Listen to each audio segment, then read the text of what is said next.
هل تسمعني؟ أنت، نعم أنت، الطالب الذي يقف على أعتاب مرحلة تحد حقيقي، يواجه أكبر امتحان في حياته حتى الآن. البكالوريا ليست مجرد اختبار عادي، بل هي معركة نفسية وجسدية، هي محطة فارقة في حياتك قد تحدد مستقبلك. أعلم أن الطريق صعب، أعلم أن الساعات تمر ببطء، وأن التعب يراكم نفسه فوق كتفيك، وأن أحيانا تشعر بأنك على وشك الانهيار. لكن صدقني، هذه المشاعر طبيعية، بل هي دليل على أنك تسير في الطريق الصحيح. البكالوريا هي اختبارك الحقيقي، اختبار إرادتك. ليس المهم كم تحصد من درجات فقط، بل كم كنت قادرا على الثبات، كم كنت شجاعا في مواجهة التحديات. النجاح ليس حكرا على العباقرة أو الأذكياء فقط، بل هو لمن لا يستسلم، لمن يحارب رغم كل الظروف، لمن ينهض بعد كل سقطة. هل تعلم أن العظماء في التاريخ لم يولدوا عظماء؟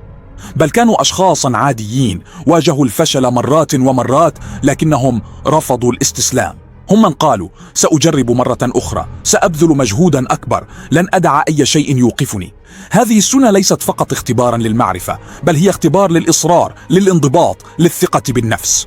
كل دقيقة تقضيها في المذاكرة هي خطوة تقربك من حلمك، خطوة تبني بها مستقبلك. كل مرة تواجه فيها التعب وتكمل، تبني شخصية لا تهزم. هل تشعر أحيانا بالوحدة؟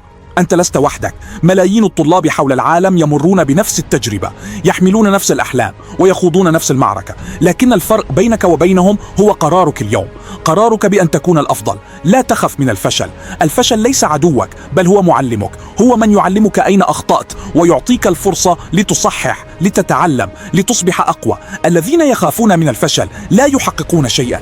خذ من الفشل قوة، ودعه يكون وقودا يحركك نحو الأمام. أنت لست مجرد رقم أو درجة في ورقة، أنت إنسان عظيم لديه القدرة على صنع المعجزات. هذه اللحظة الآن هي فرصتك، لا تدعها تمر. لا تسمح للتعب أن يكون عذرك، لا تسمح للتردد أن يسرق منك أحلامك. كن أسدا يواجه تحدياته بشجاعة، لا يهاب العقبات. أعد ترتيب أفكارك، نظم وقتك، واجعل كل ثانية من يومك تحسب. اعلم أن من يبذل كل ما لديه لا يمكن أن يخسر. احرص على أن تحيط نفسك بالأشخاص الذين يدعمونك، الذين يرفعون من معنوياتك، الذين يؤمنون بك حتى عندما تشك أنت في نفسك. لا تسمح للسلبية أن تقترب منك، ولا تسمح لمن حولك أن يزرعوا فيك اليأس. احرص على صحتك، على نومك، على غذائك. جسدك هو أداة نجاحك، لا تهملها. تذكر أن البكالوريا ليست نهاية الطريق، بل هي بداية مرحلة جديدة من حياتك. سواء نجحت بها أم لا، الحياة تستمر والفرص لا تنتهي، لكن النجاح في هذه المرحلة يفتح لك أبوابا لا تحصى. أنا لا أطلب منك أن تكون مثاليا ولا أن تكون كاملا. كل ما أطلبه هو أن تكون أفضل نسخة من نفسك، أن تكافح من أجل أحلامك، أن تثق بنفسك، أن تصبر وأن تواصل.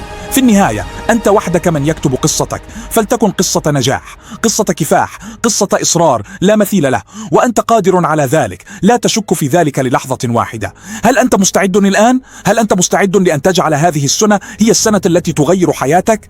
إذا كانت الإجابة نعم، فابدأ الآن، لا تنتظر.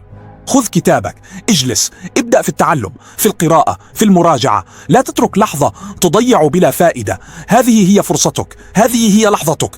اجعلها من أفضل لحظات حياتك. أنت البطل، أنت المنتصر، وأنت النجم الذي سيضيء في سماء النجاح.